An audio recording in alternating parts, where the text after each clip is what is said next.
When the Merrill County Courthouse burned in 1865, most assumed the flames consumed nothing but Confederate records and debt ledgers. But courthouse clerk Josiah Penfield wrote in his private diary that among the ashes, workers found a locked iron chest containing 23 pages of testimony, so disturbing that the Reconstruction authorities ordered every copy destroyed. The testimony belonged to a woman identified only as the Silent Giant, a slave woman who stood 6'7" tall and had not spoken a single word in 18 years. Her silence ended on March 14, 1863, when a Union surgeon examined her in a contraband camp outside Ashland. What she whispered to him about her master and her 9 daughters caused 3 witnesses to vomit, and the surgeon himself requested immediate transfer to frontline duty. Rather than document what he had heard, the military suppressed her account. The surgeon died of typhoid 6 weeks later, and the woman vanished from all official records, but fragments of her story survived in private letters, hidden journals, and the nightmares of those who heard it. Before we continue with the story of the woman they called Big Mabel and the plantation that consumed her children, we want to hear from you. Subscribe to our channel and leave a comment telling us what state you are listening from. Now, let us enter the world of Willowbrook Plantation, where silence became the only mercy left. The woman who would become known as Big Mabel arrived at Willowbrook Plantation in Powder County, Virginia on an August morning in 1831. The same week, Nat Turner began his rebellion 70 miles to the southeast. Willowbrook sat on 2,000 acres of tobacco land along the James River, far enough from Ashland to feel isolated, but close enough that its owner, Nathaniel Crowhurst, could maintain business connections with the city's merchant class. The plantation house itself was an imposing 3-story structure of red brick with white columns that Crowhurst had installed in 1828 to match the Greek Revival fashion sweeping through Virginia's planter elite. 12 slave cabins formed a neat row behind the main house, each structure housing between 6 and 10 people in conditions that even by the standards of 1831 were recognized as harsh. Crowhurst had inherited Willowbrook from his father in 1824, along with debts that had nearly destroyed the family name. At 31, he had managed to restore some of the plantation's profitability through tobacco cultivation and what he called strategic breeding programs, a practice that was becoming increasingly common as the domestic slave trade expanded and the overseas trade had been officially abolished since 1808. His wife Constance had died in childbirth in 1829, leaving him with no legitimate children, but a plantation to run and a reputation to rebuild among the Tidewater aristocracy. The woman who stepped off the wagon that August morning was unlike any slave the other captives at Willowbrook had ever seen. She stood well over 6 feet tall with broad shoulders and hands so large they could palm a man's head like a melon. The slave trader who brought her, a man named Vernon Caldwell from Charleston, claimed she was 22 years old and had been born on a rice plantation in the South Carolina Low Country. He sold her to Crowhurst for $800, a significant sum that reflected both her size and what Caldwell described as her exceptional breeding potential. Her name, Caldwell said, was Mabel. She had been separated from a previous owner's estate after what Caldwell vaguely described as an incident of defiance. When Crowhurst asked what kind of defiance, Caldwell's expression hardened. He said only that Mabel had watched something happen to her mother, and since that day she had not spoken a single word to anyone, white or black. Crowhurst examined her teeth, her hands, her legs. He had her walk back and forth. She moved with a strange mechanical quality, her eyes fixed on the middle distance, never meeting anyone's gaze. Her silence did not trouble Crowhurst. In fact, he seemed to prefer it. What Crowhurst did not tell Caldwell or anyone else was that he had been looking for exactly this kind of woman. In the months since his wife's death, Crowhurst had become increasingly obsessed with what he called improving the stock of his slave population. He kept detailed records in a leather journal documenting heights, weights, physical characteristics, and what he termed reproductive capacity. He had read treatises on animal husbandry and had begun to apply those same principles to human beings. He believed with the certainty of a man who had never been challenged that he could breed a generation of slaves who would be stronger, more obedient, and more valuable than any that had come before. Mabel was, in his mind, the perfect foundation for this experiment. Her height and strength meant her children would likely inherit those traits. Her silence meant she would not corrupt them with stories of freedom or resistance. And her apparent brokenness, the blank expression, the mechanical movements suggested a spirit that had already been crushed, which meant she would not fight what was to come. The other slaves at Willowbrook watched Mabel's arrival with a mixture of curiosity and pity. An older woman named Dina, who served as the unofficial matriarch of the slave quarters, later told another captive that she knew immediately that something was wrong with Mabel. Not wrong in her mind, Dinah would explain, but wrong in her soul. She had seen that look before on people who had witnessed things so terrible that words could no longer contain them. Silence, in those cases, was not a weakness, but a fortress. The last defense against a world that had already taken everything else. Crowhurst assigned Mabel to fieldwork initially, but within 2 weeks he had relocated her to a separate cabin, a small structure that had previously been used for storage set apart from the other slave quarters. He told the overseer, a brutal man named Virgil Stanton, that Mabel required special management, and that she was not to be worked in the same crews as the other slaves. Stanton, who had been with Crowhurst for 3 years, and had learned not to question his employer's stranger instructions, simply nodded and made the arrangements. That September, on the night of a new moon, Crowhurst visited Mabel's cabin for the first time. He carried with him a lantern, a bottle of whiskey, and a leather strap. When he emerged 2 hours later, his shirt was torn, and his knuckles were bleeding, but his expression was one of satisfaction. He told Stanton the next morning that Mabel had accepted her new role, and that from now on she was to be left entirely to his supervision. No other white man was to enter her cabin. No other slave was to speak to her unless given explicit permission. She would work in the fields during the day, but her nights belonged to Crowhurst alone. The other slaves knew what this meant. They had seen it happen before, though never with such calculated deliberation. Dinah tried once to approach Mabel during the lunch break in the fields to offer some word of comfort or solidarity. But Mabel simply stared through her as if she were made of glass. Her silence was absolute. When Dinah touched her arm, Mabel flinched so violently that she dropped her water gourd, but she made no sound, not a gasp, not a cry, nothing. By December of 1831, the first signs of Mabel's pregnancy became visible. Crowhurst recorded the date in his journal with evident satisfaction, noting her measurements, and estimating that the child would be born in late spring. He began to feed her better than the other slaves, more meat, more vegetables, milk from the plantation's dairy. He wanted to ensure, he told Stanton, that the child would be healthy and strong. He had plans for this child, and for all the children that would follow. The other slaves watched as Mabel's belly grew through the winter months. They saw how Crowhurst visited her cabin every few nights, how he sometimes brought cloth or small gifts that he presented to her as if she were a prized mare in his stable. They saw how Mabel's silence deepened, how she moved through the world like a ghost in a body too large to hide. Some of the women tried to help her when they could, leaving extra food near her cabin, offering a quiet nod of acknowledgement when they passed in the fields, but Mabel never responded. Her eyes remained fixed on that distant, unreachable point, and her lips stayed sealed as if they had been sewn shut. Dinah would later tell her granddaughter that she could feel something dark gathering over Willowbrook that winter.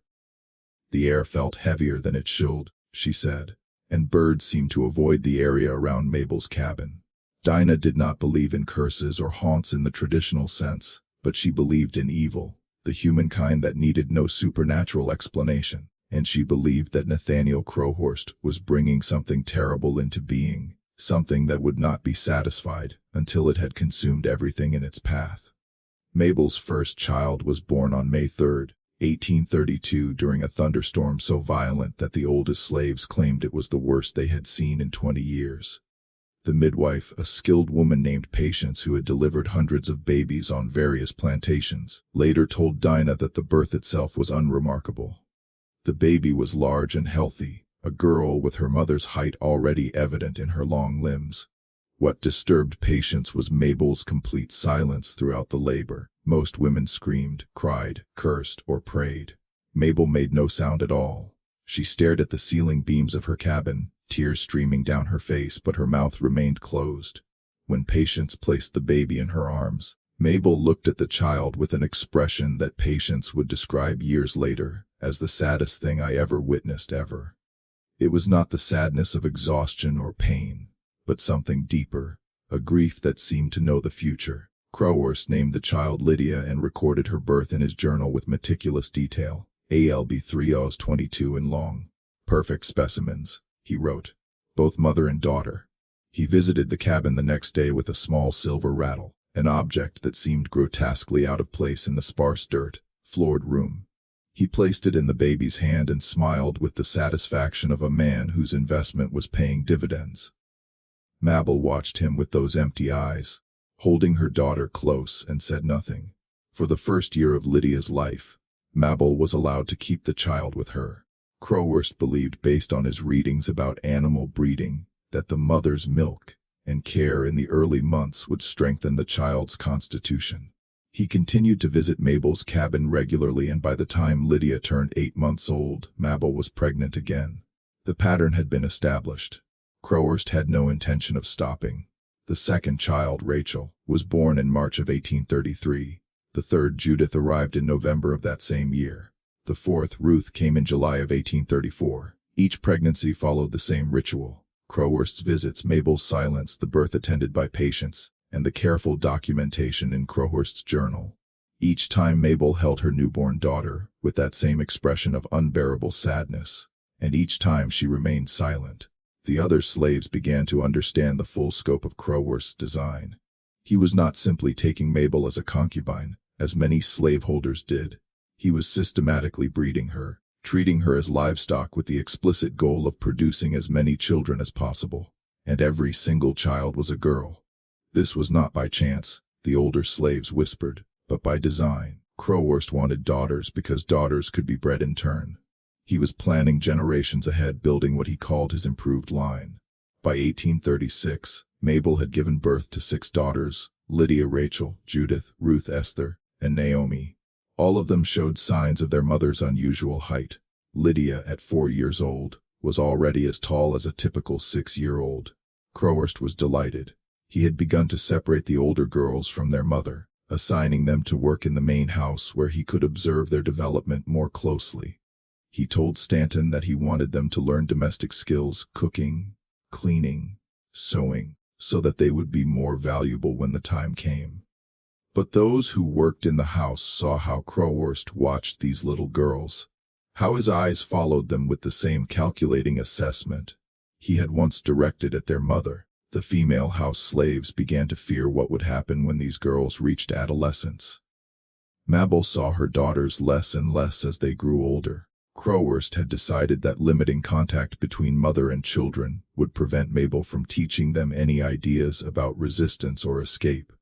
He wanted the daughters to see their situation as natural, inevitable. He wanted them compliant and ignorant like their mother appeared to be. What Crowhurst did not understand, what his arrogance prevented him from seeing, was that Mabel's silence was not compliance. It was calculation. In late 1836, 2 events occurred that would set in motion the tragedy that still haunts Powder County. The first was that Crowhurst hired a new overseer. Virgil Stanton had died in August of that year, kicked in the head by a mule in what everyone agreed was a fitting end for a cruel man. His replacement was a younger man named Edwin Yancey, recently arrived from North Carolina. Yancey was efficient and brutal, but unlike Stanton, he was also curious. He noticed things. He kept his own records, and he began to wonder about the tall, silent woman in the isolated cabin and the growing number of light-skinned girls who all bore a striking resemblance to their master. The second event was that Mabel became pregnant for the 7th time. But this pregnancy was different from the others. By the end of her 2nd trimester, it became clear that she was carrying twins. Patience, examining her in the cabin, felt 2 distinct heads and told Crowhurst that he could expect 2 more daughters by spring. Crowhurst's excitement was almost childish. Twins meant his breeding program was even more successful than he had hoped. He doubled Mabel's food rations and forbade her from any field work. She was too valuable now to risk.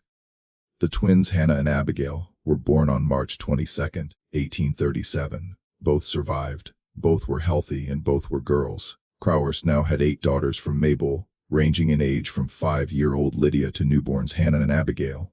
In his journal, he calculated that if the pattern continued, Mabel could produce at least 6 more children before her childbearing years ended. He had already begun to plan for Lydia's future. She would turn 12 in 1839. By 13 or 14, she could begin bearing children herself. The cycle would continue, expanding exponentially, creating a dynasty of slaves who would make Willowbrook the most prosperous plantation in Powder County. But something had changed in Mabel after the twins were born. Patients noticed it first. Mabel had always been silent, but now there was something different in her eyes, not emptiness, but intensity. She watched her newborn daughters with an expression that was no longer simply sad. It was focused, determined.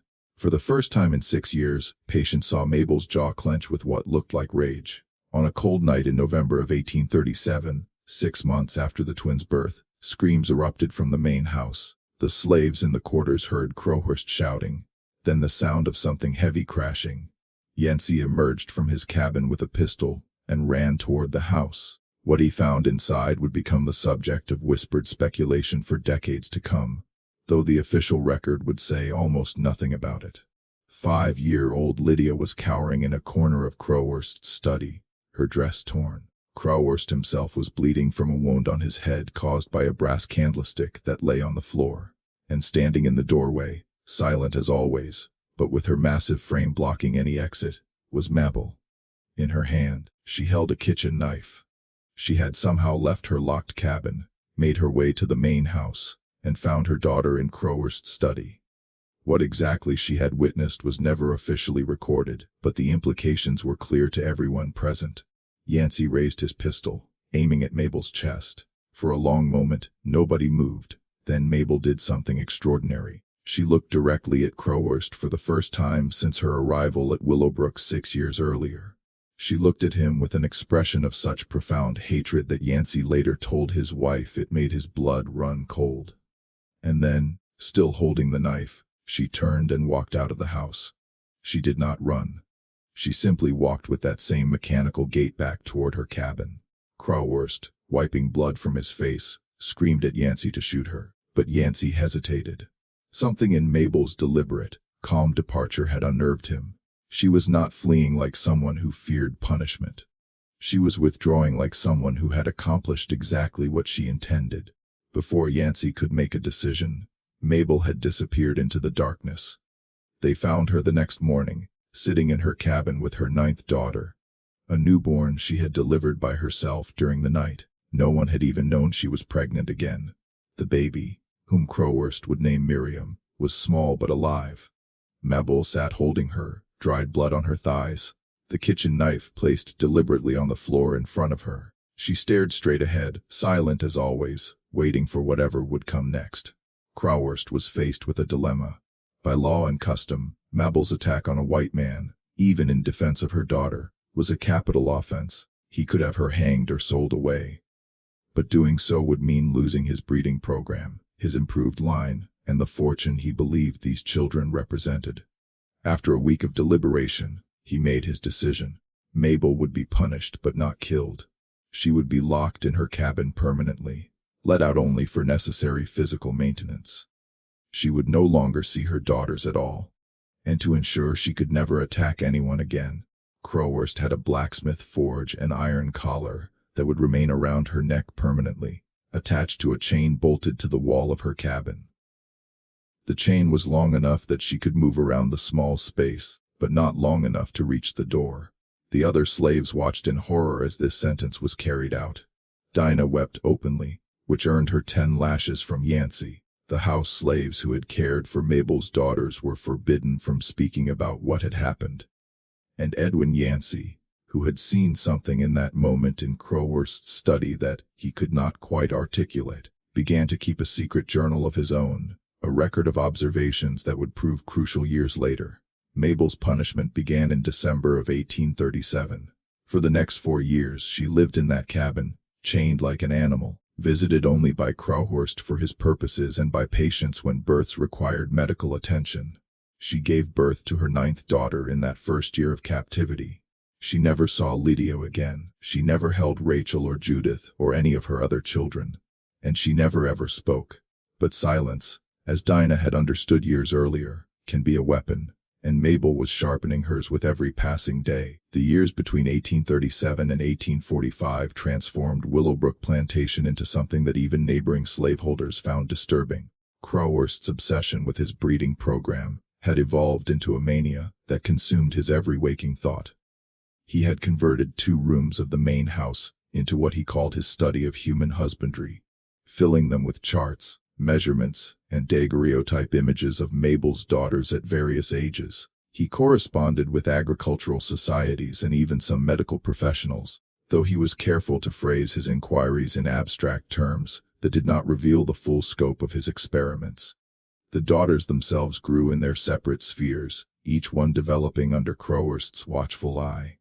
Lydia, the eldest, turned 13 in 1845. She had inherited her mother's height and was nearly 6 feet tall, with the kind of striking appearance that drew attention wherever she went. Crowhurst had trained her in household management, and had begun introducing her to visitors as his ward, a fiction that fooled no one, but satisfied his need for social respectability. What happened in the private hours between Crowhurst and Lydia was known only to the house slaves who changed the sheets and heard the sounds that echoed through the corridors at night.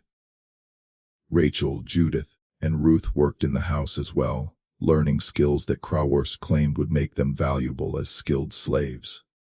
Esther and Naomi, slightly younger, helped in the kitchen under the supervision of the cook, an elderly woman named Dinah, who treated the girls with a gentleness that bordered on defiance. The youngest 3, Hannah, Abigail, and Miriam, still lived in the slave quarters, though Crowhurst had them brought to the main house regularly for what he called inspections. Throughout these years, Mabel remained chained in her cabin. The other slaves rarely saw her. Crowhurst had the cabin's windows boarded up from the outside, supposedly to prevent her from signaling to others. But the real reason seemed to be that he wanted her existence erased from view. Food was left at her door twice a day. Once a week, she was allowed outside, still chained, to walk in a small fenced area behind her cabin. During these brief moments of semi-freedom, the other slaves would sometimes catch glimpses of her. They reported that she had changed. Her hair had gone completely gray. Her body, though still massive, had taken on a gauntness that suggested inadequate nutrition despite Crowhurst's claims of proper care.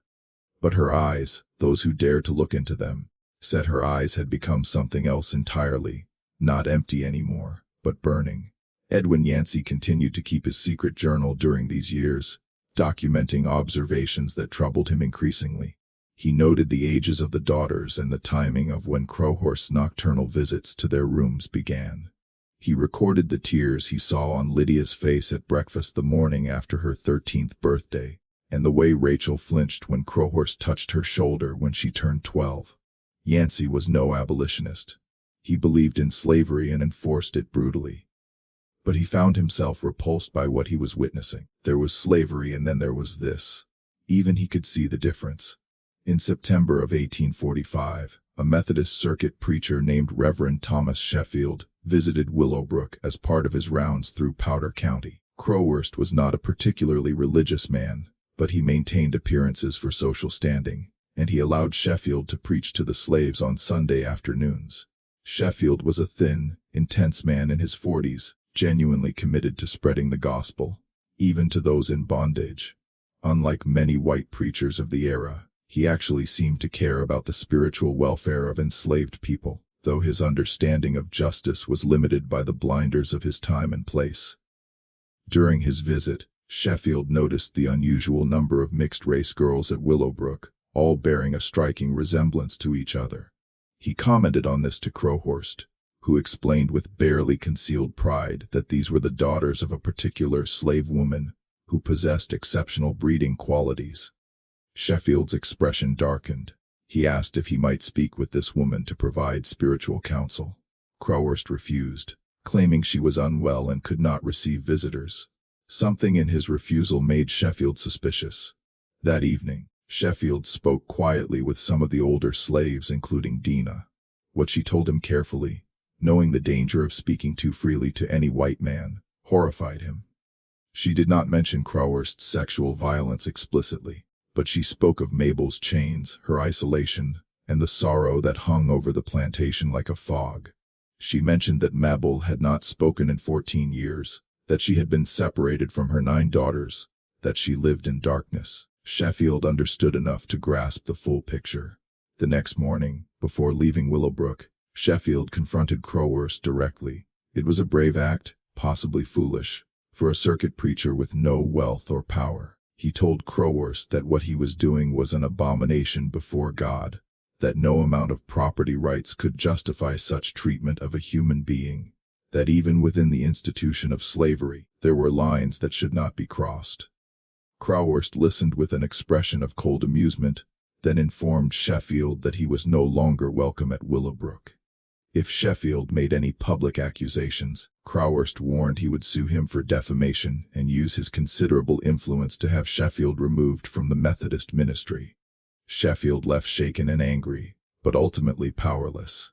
However, Sheffield did something that would prove significant later. He wrote a detailed letter to his bishop, describing what he had witnessed at Willowbrook, without naming Crowhurst directly. He also sent a copy to a fellow minister in Ashland, who had expressed sympathy with the more reformed-minded elements of the Methodist Church. These letters would sit in church archives, forgotten, until the Civil War brought them back to light. In December of 1845, something changed in Mabel's cabin. Patients who still attended to Mabel's medical needs noticed it. During a routine visit, Mabel had begun scratching marks on the walls, lines arranged in groups of 5 like a prisoner counting days. But these marks did not seem to be counting time linearly. Instead, they were arranged in 9 columns, each column containing a different number of marks. When patients looked more closely, she realized with a chill that each column corresponded to one of Mabel's daughters. Mabel was tracking them, tracking their ages, counting. Patients said nothing to Crowhurst about this discovery. But that night, lying in her own bed in the slave quarters, she found herself unable to sleep. She kept thinking about those marks on the wall, the methodical precision of them, the organization. Mabel had not spoken in 14 years, but she was not silent in her mind. She was remembering, she was planning. And somehow Patience knew that whatever Mabel was planning would be terrible. The spring of 1846 brought changes to Willowbrook that would accelerate the coming disaster. Crowhurst, now 53 years old and increasingly confident in his breeding program success, decided to expand his operations. He purchased 3 more slave women, specifically selected for their height and physical strength, intending to replicate his success with Mabel. He also constructed 3 new cabins near Mabel's, each designed with the same isolation features: boarded windows, reinforced doors, and iron rings embedded in the floor for chains. The other slaves watched these preparations with growing dread. They understood what Crowhurst intended, and they knew that Mabel's fate would be replicated 3 times over. But Crowhurst had become sloppy in his confidence. He spent more time in Ashland, socializing with other planters, and even presenting a paper to an agricultural society about improved breeding techniques for the labor force. That was abstract enough to be respectable, but specific enough that some in the audience shifted uncomfortably in their seats. During his absences, the day-to-day management of Willowbrook fell increasingly to Edwin Yancey, whose private disgust with Crowhurst's methods had matured into something resembling a crisis of conscience. Yancey had never considered himself a moral man. He had whipped slaves, separated families, and enforced the brutal discipline that kept the plantation running. But Crowhurst's systematic sexual exploitation of Mabel and his daughters crossed a line that even Yancey found intolerable. It was not that Yancey believed slavery was wrong. He did not. But he believed that even within that evil institution, there were rules, boundaries, traditions that separated civilization from savagery. Crowhurst had abandoned all of that in pursuit of his obsession. In April of 1846, Yancey did something that would have gotten him killed if Crowhurst had discovered it. He unlocked Mabel's cabin door one afternoon while Crowhurst was in Ashland and stood at the threshold, not entering, but looking inside. Mabel sat on her straw mattress, the iron collar around her neck, the chain stretching to the wall. She looked at him with those burning eyes, and for a long moment neither of them moved. Then Yancey spoke. He said, "I know what he has done to you. I know what he is doing to your daughters. I cannot stop him, but I want you to know that someone sees it. Someone knows. Mabel stared at him, her expression unchanging. Then slowly she raised her hand and pointed toward the wall where she had scratched her marks. The 9 columns representing her 9 daughters. Yancey looked at those marks and understood. She was not asking for sympathy. She was making sure he knew she was counting. Making sure someone would remember when the time came how many there were, how many had been violated, how many had been stolen from her. Yancey nodded, locked the door, and walked away feeling like he had just witnessed something that would haunt him until his death. That summer, Lydia became pregnant. She was 14 years old. The father was obviously Crowhurst, though he never acknowledged this publicly. The house slaves watched her belly grow with a mixture of pity and horror, understanding that Crowhurst's plan had entered its next phase. He was breeding the 2nd generation now. His improved line was expanding exactly as he had designed it. When Dinah, the elderly cook, tried to comfort Lydia one evening in the kitchen, the girl broke down sobbing. She whispered through her tears that she wanted to die, that she had tried to throw herself down the stairs, but Rachel had stopped her, that she could not bear what was happening to her. Dinah held her and said nothing, because there was nothing to say. There were no words adequate to this particular kind of suffering. In September, something extraordinary happened. A slave named Josiah, who worked in the stables, was making repairs to Mabel's cabin when he heard something that made him freeze. It was a voice low, rough from Dessous, but unmistakably human. Mabel was speaking not to him, not to anyone present, but to herself. She was reciting names. Lydia, Rachel, Judith, Ruth, Esther, Naomi, Hannah, Abigail, Miriam, over and over like a prayer or an incantation.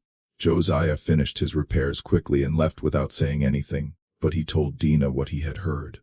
Dinah's blood ran cold. Mabel had been silent for 15 years, and now she was speaking again, speaking her daughter's names in the darkness of her prison. It felt like something was awakening, something that had been waiting a very long time. October brought tragedy and revelation in equal measure. Rachel, who was 12 years old, tried to run away. She made it 15 miles before slave catchers found her hiding in a barn. They brought her back to Willowbrook in chains, and Crowhurst had her whipped in front of all the other slaves as an example. 20 lashes methodically applied by Yancey, who later wrote in his journal that it was the worst thing he had ever done. Rachel screamed through the first 10 lashes, then went silent for the last 10, her mind retreating to wherever people go when the body can no longer protect them. When it was over, Crowhurst announced that Rachel would be sold away within the week. He had decided she was a bad influence on her sisters. This announcement caused something unexpected to happen. Lydia, her belly now visibly swollen with Crowhurst's child, stepped forward and spoke in front of everyone. She said, "You cannot sell her. She is my sister. If you sell her, I will tell everyone in Ashland what you have done to us. I will stand on a street corner and tell everyone who will listen." The slaves held their breath. No one spoke to Crowhurst this way, certainly no slave, and especially not a pregnant 14-year-old girl. Crowhurst's face turned purple with rage. He stepped toward Lydia, raising his hand to strike her, but then he stopped. He looked at her pregnant belly, his investment, his future profits, and lowered his hand. He said through gritted teeth that Rachel would not be sold, but she would spend the next month in the root cellar beneath the kitchen with minimal food and water to contemplate her sins. Lydia had won a small victory, but everyone present understood it would not be forgotten. That night, Yancey broke his own rules again. He went to Mabel's cabin and, speaking through the door, told her what had happened with Lydia and Rachel. He told her that Lydia was pregnant. He told her that Rachel had tried to escape. He did not know why he felt compelled to do this. Perhaps because Mabel had no other way of knowing what was happening to her daughters. Perhaps because he felt she had a right to know. Or perhaps because he needed someone to understand the full scope of what was unfolding. When he finished speaking, there was silence. Then from inside the cabin, he heard Mabel's voice for the first time. It was deeper than he expected, roughened by years of disuse. She said only 3 words, "They are mine." Yancey felt ice run down his spine. He understood that Mabel was not speaking of possession but of identity. Those girls were hers. They came from her body. And what was happening to them was happening to her. He walked away from the cabin feeling certain that something terrible was building, some storm that had been gathering for 15 years, and that when it finally broke, it would destroy everything in its path. November of 1846 marked 15 years since Mabel's arrival at Willowbrook. During those 15 years, she had given birth to 9 daughters. She had been raped hundreds of times. She had been chained like an animal for 9 years. She had watched her eldest daughter follow her into the same nightmare. And through all of it, she had maintained her silence, not from compliance or defeat, but from something else entirely, something patient, something that knew how to wait. This story shows us that the darkest chapters of American history are often the ones we try hardest to forget, but that forgetting serves no one except those who would prefer their crimes remain hidden. Mabel's story is not unique. It represents the experiences of countless women whose names and faces have been erased from historical memory, whose suffering was so ordinary within the context of slavery that it barely warranted documentation. What do you think of this story? Do you believe Mabel and her daughters made it to freedom, or did they perish in the attempt? Leave your comment below. If you found this tale haunting and want more true horror stories from the shadows of history, subscribe to Dark Diaries, hit the notification bell, and share this video. See you in the next descent into the darkness.